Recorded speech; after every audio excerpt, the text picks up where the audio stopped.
비록 사람들의 변화와 차이가 세월 속에 묻혀 흘러가는 것 같지만은 그것조차도 이 역사를 움직이고 이끌어 가시는 하나님의 선하신 섭리임을 믿습니다. 지금까지 복음과 성령의 행전은 베드로를 중심한 유대인들의 세계 속에서 주로 편중되고 예루살렘을 근거지로 해서 전해졌다면 이제는 이스라엘 근방과 새로운 복음의 중심지와 그 복음을 가지고 나갈 인물들이 다음 세대로 이어주는 것을 보게 됩니다. 이미 유대인 중심의 복음 확산 속에서도 복음을 들고 달릴 새로운 주자로 사울을 하나님은 준비시키셨습니다. 또 베드로를 통한 이방인 구원의 논란을 잠재운 하나님은 복음을 발생시킨 예루살렘 대신에 새로운 이방을 위한 복음 증거의 중심지인 안디옥을 선택하는 것을 오늘 본문에서 읽습니다. 이제 유대인들에게 예언된 메시아를 통한 구원의 복음이 당시 그리스 시대의 같은 의미인 기도라는 기름 부음을 받은 구세주로 소개되고 단순히 예수를 믿는 무리나 사람 또는 성도로 불려지던 새로운 하나님의 언약 속에 들어온 사람들은 그리스도의 것이 된 사람들이라고 하는 그리스도인이란 새로운 이름으로 불려지는 것도 바로 이 이방인의 복음의 전쟁기지인 안디옥에서부터임을 오늘 역시 본문에서 읽습니다. 요즘 그 인프라라는 말을 많이 쓰죠. 인프라큐어라고 하는 말을 그 인프라라 하는 우리말처럼 이렇게 쓰고 있습니다. 이 말은 주로 기본적인 시설 또는 기반이라고 하는 그런 의미를 가지는 말입니다. 우리가 복음을 여기에 빗대서 말한다면 바로 하나님께서 율법이나 이스라엘 그리고 예루살렘을 복음의 인프라로 구축하셨다면 이제 이 새로운 생명의 IT인 복음을 보다 널리 확산시키시기 위해서 안디옥의 또 하나의 인프라를 구축하심을 오늘 본문에서 봅니다. 이 IT라고 하는 말을 요즘도 또 많이 쓰죠. 마치 우리말처럼 씁니다. 인포메이션 테크놀로지, 즉 정보기술이라는 말이죠. 복음보다 우리 인간 세계에 귀중한 IT는 없습니다. 복음은 죽을 사람이 살게 한다고 하는 정보의 기술이기 때문에 대단히 중요한 IT라고 우리가 확신할 수가 있는 것이죠. 이렇게 구성된 복음의 인프라는 준비된 인물인 바울과 바나바를 통해서 안디옥을 기점으로 당시의 로마의 모든 행정 관할을 포함해서 주님의 약속대로 땅끝을 향해서 나아가는 보다 활기찬 성령의 역사를 이 오늘 말씀 이후부터 경험하게 됩니다. 오늘 본문 마지막 부분에서는 생명의 복음의 탄생지인 예루살렘과 유대가 이방 세계의 하나님 백성들로 말미암아 육신적인 도움을 받게 될 운명적인 역사가 예견되어지면서 비로소 유대인과 이방인 사이에 영육의 교제가 이루어짐을 보게 되는데 이거 역시 이미 교회 탄생 속에서 예루살렘 속에 있었던 일들의 확산임을 우리는 보게 됩니다. 우리 모두도 이방인이었다가 복음에 들어온 사람들로서 이 이방인 중심의 선교 사역과 함께 좀 더 사실적이고 실감나는 성령의 역사를 경험할 수 있는 이 말씀과 함께하는 여러분 모두가 되시기를 주의 이름으로 부탁을 드립니다. 첫 번째로는 19절에서 21절의 말씀을 중심으로 이방인의 세계에도 수다한 사람이 믿고 주께 돌아오는 모습을 보게 됩니다. 이 말씀은 사실 예루살렘 교회 탄생에서부터 이 11장까지 줄기차게 있었던 하나님의 성령의 행전의 역사의 결과였지만은 이제 그것이 이방인 세계에서도 이루어짐을 본다고 하는 것입니다. 오늘 본문의 시작이 어찌 보면 스데반 순교 후에 있어졌던 핍박의 소용돌이 때문에 이방 세계로 튕겨나가는 8장 첫 부분으로 되돌아가는 그런 느낌이 듭니다.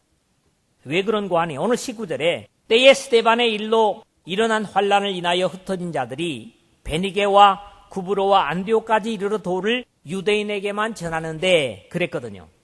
이 베니게라고 하는 지명은 이스라엘의 북부 해안로를 통틀어서 페니키아라는 별명으로 불렸던 곳이고요. 구브로는 역시 길리기아와 이스라엘 위쪽에 위치해 있는 키프로스 섬을 말합니다. 나중에 이방 복음의 전진기지가 된 안디옥은 바울의 고향인 다소를 포함한 길리기아의 안디옥입니다.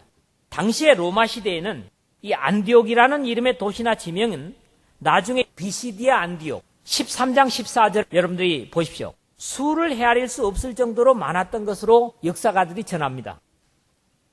스데반의 순교와 더불어 일어난 박해는 8장에서 보듯이 단순한 사마리아뿐만 아니라 이방 세계를 넘어가는 계기가 되었고, 다만 제안은 유대인들을 대상으로 했던 것이고, 지난 10장과 11장 서두에 있었던 베드로에게 주신 변화를 모르는 상태에서이기 때문에 유대인들을 대상하는 것은 제한적이었던 것을 우리가 봅니다. 그러나 이러한 제한도 거둬지는 것을 오늘 20절에서 비로소 보죠.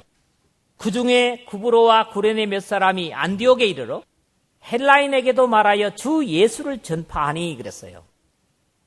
비록 이스라엘 본토인들은 아니었지만 구브로 출신의 사람들, 그리고 구레네 출신의 유대인들이 드디어 안디옥 헬라인들에게 복음을 전하고 있는 것입니다.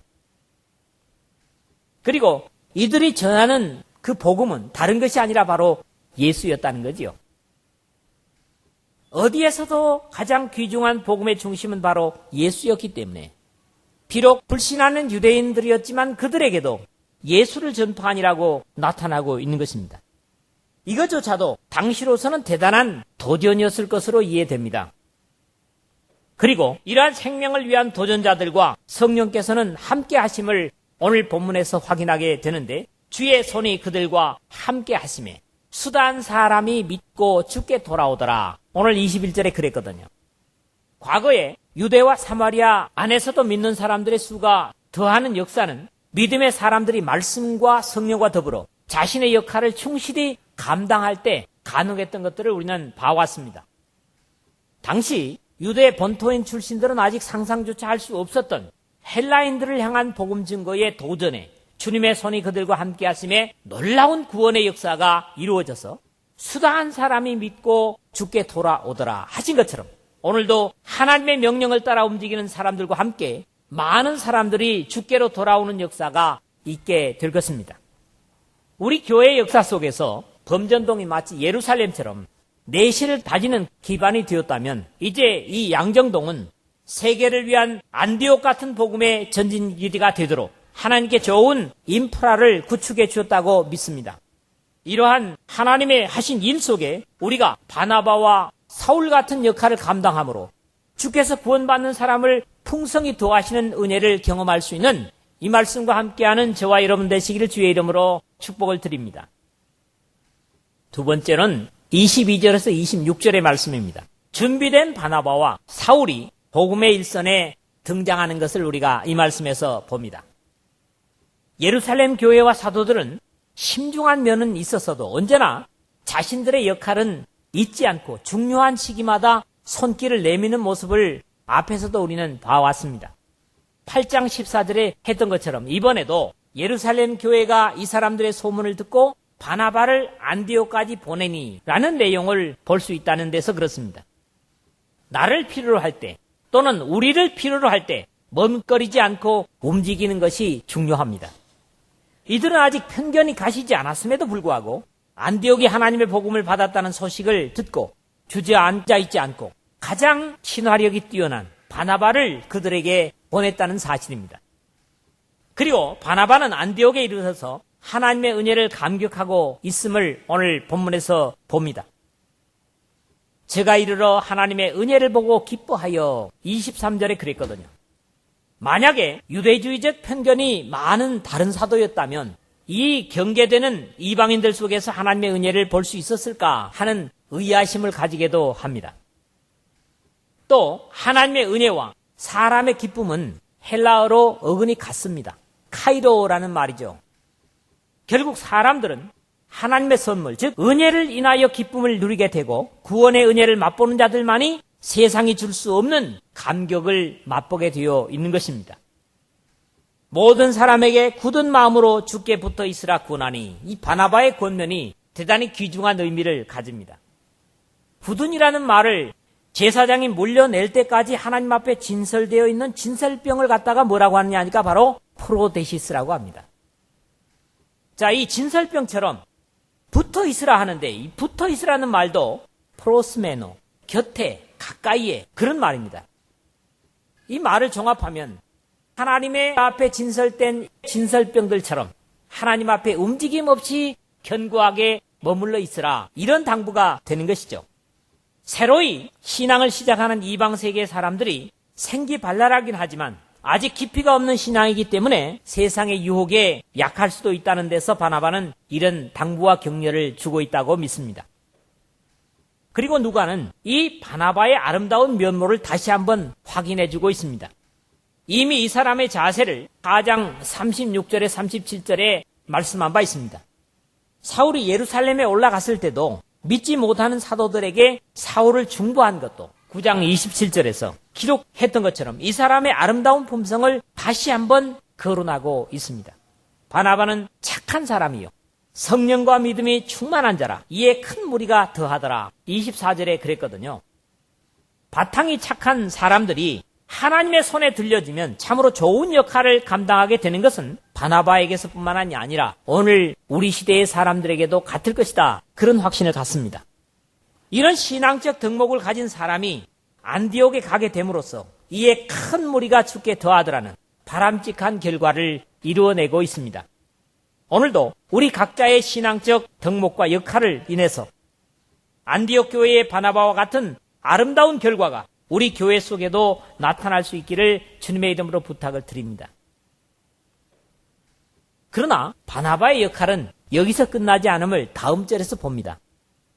바나바가 사울을 찾으러 다소에 가서 25절에 그랬거든요. 자, 이 말은 짧은 말, 단순하게 들리지만 말이 의미하는 바는 대단히 힘겨운 내용을 읽게 됩니다. 여기 찾으러 갔다. 이 말은 좀 특이한 말이에요. 아나 제테오. 아나 하면은 영어로 again, 반복한다는 의미를 가지고요. 제테오라는 말은 원하다, 바라다, 조사하다, 얻으려고 노력하다, 애쓰다 이런 여러 가지 의미를 가지면서 이 두 낱말이 합쳐가지고 뒤쫓다, 추적하다, 파헤치다 그런 의미를 가집니다. 이 말씀이 같이 쓰인 데가 바로 누가복음 2장 44절인데요. 다시 되돌아가면서 친족들과 아는 자 중에서 예수님을 찾는 마리아와 요셉에게서 이 모습을 우리가 상상할 수 있다고 하는 것이죠. 구브로 태생인 바나바에게 사울의 고향 다소는 생소한 곳이었고 찾기에 결코 쉽지 않은 일이었지만 하나님의 복음에 불탄 이 착하고 순진한 하나님의 종에게 어떤 어려움이라도 능히 감당할 만한 것이었을 것입니다. 그리고 이 두 사람은 착한 바나바나 다메섹에서 주님을 만나본 사울조차도 이때까지는 자신의 고향에 다소에 돌아가 때를 기다리는 입장에 있었지만 하나님은 바탕이 좋고 도전적인 이 사람들을 역시 역사의 일선으로 불러들이심을 오늘 본문에서 보는 겁니다. 이미 예루살렘의 사도들에게 그를 소개한 바 있는 바나바는 그를 만나 새로운 복음의 중심지가 될 안디옥으로 데리고 와서 함께 진리에 헌신하는 모습을 봅니다. 만남에 안디옥에 데리고 와서 둘이 교회에 1년간 모여 있어 26절 상반절에 그랬지 않습니까? 이 두 사람은 어찌 보면 쉽게 어울릴 수 없는 성격임에도 불구하고 복음 속에서 녹아져서 서로의 특성을 나누어서 합치는 것을 봅니다. 여러분 사울을 보십시오. 굉장히 정의감이 강한 사람이죠. 또 논리적이고 과격하고 저돌적입니다. 바나바는 어떤 사람입니까? 온순하면서 친화적인 사람이에요. 그래서 어찌 보면 이 두 사람을 딱 합쳐야 정말 뭔가를 해낼 수 있는 그런 기질을 가지게 되는 거죠. 나중에 서로의 특성으로 인해서 나눠지기도 합니다. 물론 사도행전 15장 39절 40절에 보니까 바나바하고 사울이 크게 다투죠. 서로 심히 다투어 피차 갈라서니 바나바는 마가를 데리고 배 타고 구브로로 가고 바울은 신라를 택한 후에 육로를 따라서 전도 여행을 계속하는 것을 보게 됩니다. 어쨌거나 둘이 교회에 1년간 모여 있어 큰 무리를 가르쳤고 26절 중반에 그러는데 아무래도 두 사람의 조화가 이러한 일을 해낼 수 있었을 것이다. 그렇게 짐작을 하게 됩니다. 두 사람의 간격은 1년이라는 세월 동안 조화를 이루어 갔을 것이고 많은 사람들에게 감화를 끼쳤습니다. 우리 교회에도 이런 두 부류의 사람들이 다 필요합니다. 다만 이 두 사람들처럼 하나님의 말씀과 성령에 붙잡힌 사람들이 되었을 때 쓰임을 받게 된다는 것이죠. 결국 서로 다른 성격과 인격이 같은 복음 속에 함께 녹아짐으로써 귀중한 하나님의 맡기시는 역할을 감당하는 것을 우리는 이 두 사람에게서 배우는 것입니다. 제자들이 안디옥에서 비로소 그리스도인이라 일컬음을 받게 되었더라. 26절 하반절 그랬는데, 그리스도인이란 이름은 사실에 있어서 처음에는 비웃는 이름이었던 것으로 역사가들은 전합니다.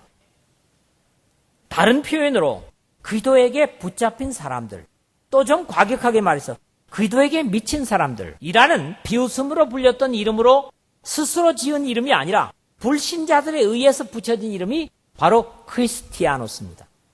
주변의 사람들이 그들을 보고 붙인 이름이 바로 크리스티아노스라는 거지요. 심지어 이 이름에는 여러 가지 별명이 붙여지기도 했다고 합니다. 사람의 살과 피를 나눠 먹는 사람들. 왜입니까? 이 떡은 내 몸이니 이 잔은 내 피니, 바로 1세기에 지속됐던 주님의 만찬을 중심한 예배 때문에 사람의 인육과 피를 마시는 사람들이라고 하는 별명을 안에 들어와 보지 못하고 밖에서만 듣고 이런 별명을 붙였던 것을 듣게 되죠. 또 자신의 생명을 귀하게 여기지 않는 사람들. 왜냐하니까 예수님 믿는다고 하는 것 때문에 짐승 앞에 내놔도 변명을 하지 않고 죽음으로 가는 사람들 때문에 그랬고요. 세상의 재물에 흥미를 가지 않는 사람들. 당시에 예수님께서 곧 재림하실 것이라고 하는 이유 때문에 별로 땅에 대해서 재물의 축적을 하지 않는 사람들 때문에 또 이런 별명이 붙여졌던 것을 봅니다. 그리스도인들의 삶에 외향적으로 나타나는 모습들 때문에 붙여졌던 별명들이었습니다. 분명한 것은 당시의 주변 사람들로부터 저들은 그리스도의 것이 된 사람들이란 평가를 받을 수 있었다는 사실에서 우리가 생각해야 할 것이 많습니다. 사람들은 오늘 그리스도인이라고 하는 우리를 보면서 무엇라고 평가하고 부르고 있는가? 아니, 나 개인을 무엇이라고 평가하고 있는가? 심중하게 이 말씀과 더불어 생각해야 될 제목입니다. 또 오늘 우리는 사람들로부터 어떤 평가를 받고 싶은가 하는 것도 우리 삶의 중심에 무엇을 더 귀중하게 여기는가 하는 것이 바람이 될 것입니다. 무엇보다도 나는 사람보다 하나님께 어떤 평가를 받게 될 것인가 하는 긴장된 자세도 오늘 그리스도인들에게 대단히 필요합니다. 그것이 그다지 중요하지 않다고 생각할지 모르지만 오늘 우리 모두의 꾸밈없는 자세에 사람들이 붙이는 별명과 오늘날 불신의 세계 속에 비춰지고 있는 예수 그리스도를 믿는다고 하는 사람들의 평가에 우리는 많은 것을 생각해야만 할 것입니다.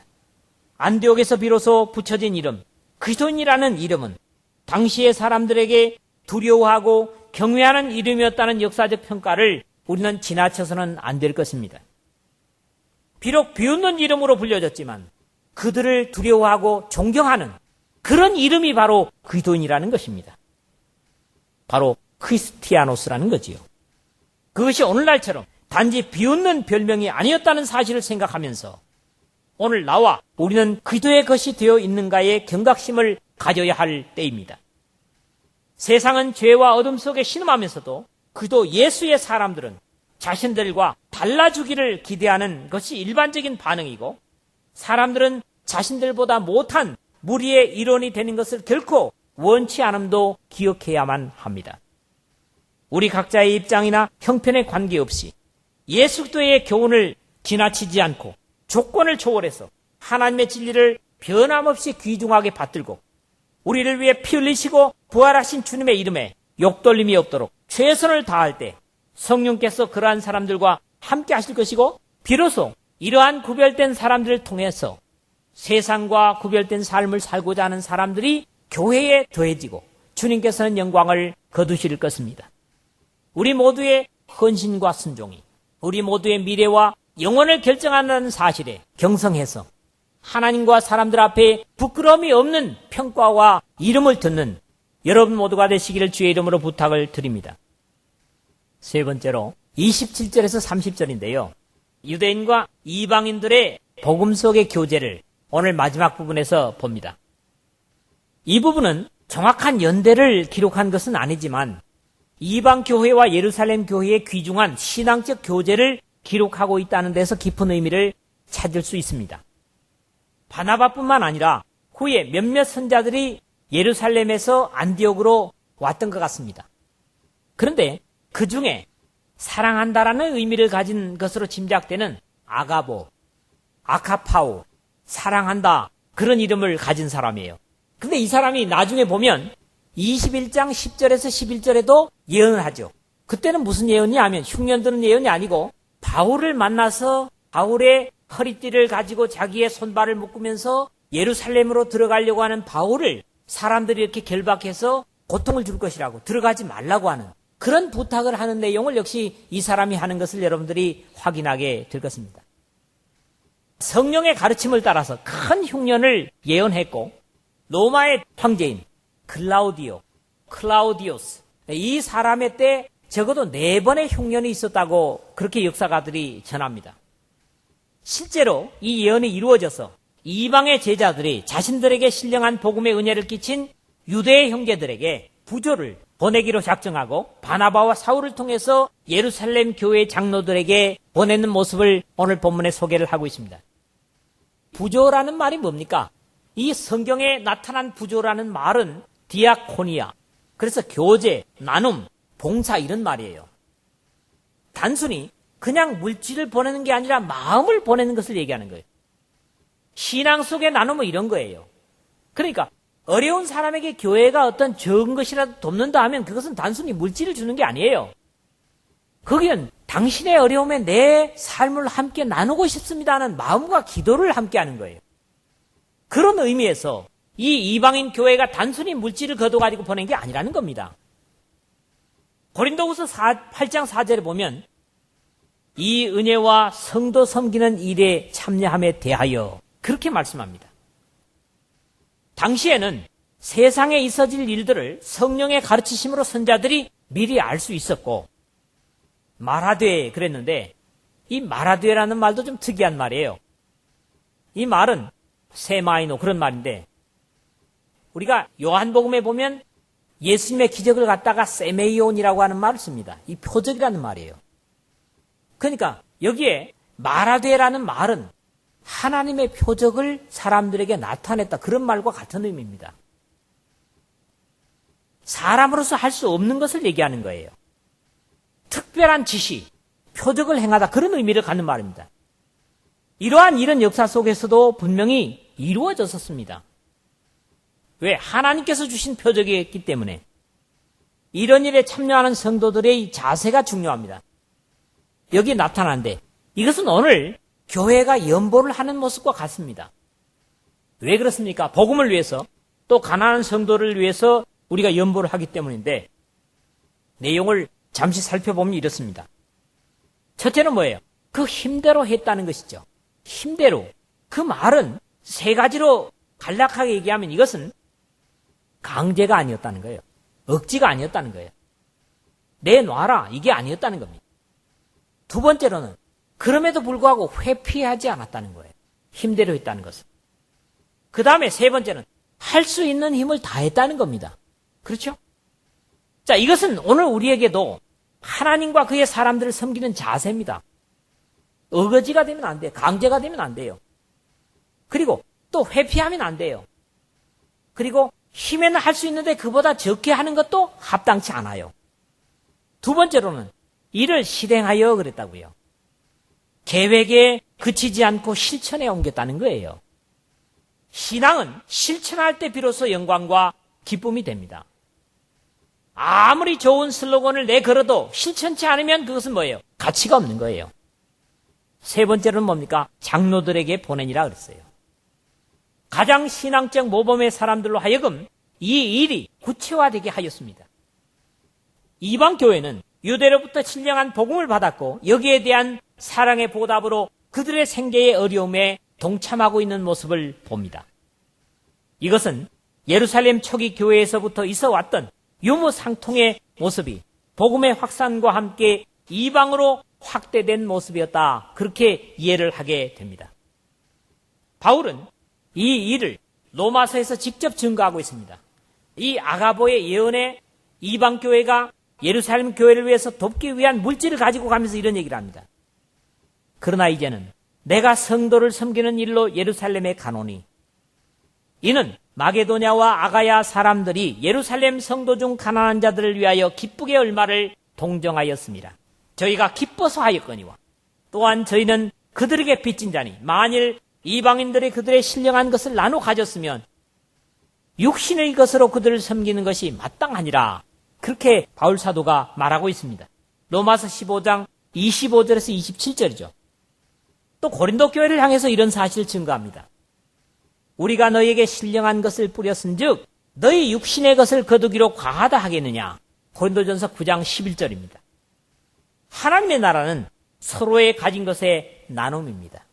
그래서 물질을 나누고 마음을 나누고 신앙을 나누고 기쁨을 나누고 슬픔을 나누는 이게 뭐냐 하니까 바로 교회라는 기관이에요. 그렇기 때문에 교회가 어려움에 동참한다면 그걸 부담스럽게 여겨서는 안 돼요. 또 기꺼이 그럴 수 있어야 되는 거예요. 왜요? 그것은 단순히 그 어려움에 적은 보탬으로 물질을 주는 것이 아니라 기도와 함께 하고 있다고 하는 사실을 기억해야 된다는 것입니다. 말씀을 맺습니다. 복음은 예루살렘과 유대와 사마리아에만 머물 수 없었습니다. 그것은 만민의 구원의 소식이기 때문입니다. 예루살렘뿐만 아니라 어디서든지 주의 손이 함께 하시면 수다한 사람이 믿고 주께 돌아오게 되어 있는 것이 하나님의 뜻이요 당연한 역사입니다. 하나님께서는 언제나 적시적소에 필요한 일꾼을 준비하고 주십니다. 그러나 그것은 하나님께서 준비하시되 사람을 통해서 구체적으로 하나님의 일에 불러들이시기 때문에 바나바 같은 인물들이 필요하고 모두가 하나님의 부름에 진심으로 응답한다면 극과 극의 사람들일지라도 복음 속에서 조화를 이루어갈 수 있는 것도 하나님 나라의 신비입니다. 믿음의 사람들은 세상의 평가에도 좋은 평판을 받아야만 합니다. 비록 자신들의 죄악에 살지라도 하나님의 사람들은 구별된 삶을 살기를 바라고 있기 때문에 세상 사람들과 성별된 삶이 되기 위해서는 말씀과 성령을 따라 순종하는 삶이 되어야만 합니다. 그것이 바로 그리스도인들의 첫 번째 과제이죠. 우리는 오늘 어떤 이름으로 불려지기를 바라십니까? 그리스도의 것이 된 사람들, 그리스도를 따라 사는 사람들, 그리스도를 닮은 사람들이라는 뜻의 그리스도인이라는 복된 이름보다 영광스러운 이름은 없습니다. 복음 속에 진정한 나눔이 있습니다. 그것은 강제적이어도 안 되고 회피해서도 안 되며 서로가 힘들어 섬길 때 하나님께 영광이 되고 서로가 기뻐하는 결과를 가져올 수 있을 것입니다. 이러한 이방 교회의 전초기지인 안디옥 교회의 모범을 오늘 우리 교회가 본받음으로써 우리는 이 대한민국의 복음이 머무르지 않고 땅끝까지도 복음을 줄 수 있는 귀중한 역할을 감당하게 될 줄로 믿습니다. 다만 우리의 신앙적 자세, 비록 성격이 다른 사울과 바나바 같은 사람들이 복음을 순종함으로써 그 속에 성격과 특성을 녹이고 함께 하나님 앞에 협력함으로써 이 일이 이루어질 수 있다는 사실을 믿고 우리 자신을 복음 속에 기꺼이 들여서 오늘도 그리스도인이라는 이름 앞에 부끄러움이 없는 하나님의 복된 평가를 받는 삶들이 되시기를 주님의 복되신 이름으로 부탁을 드립니다.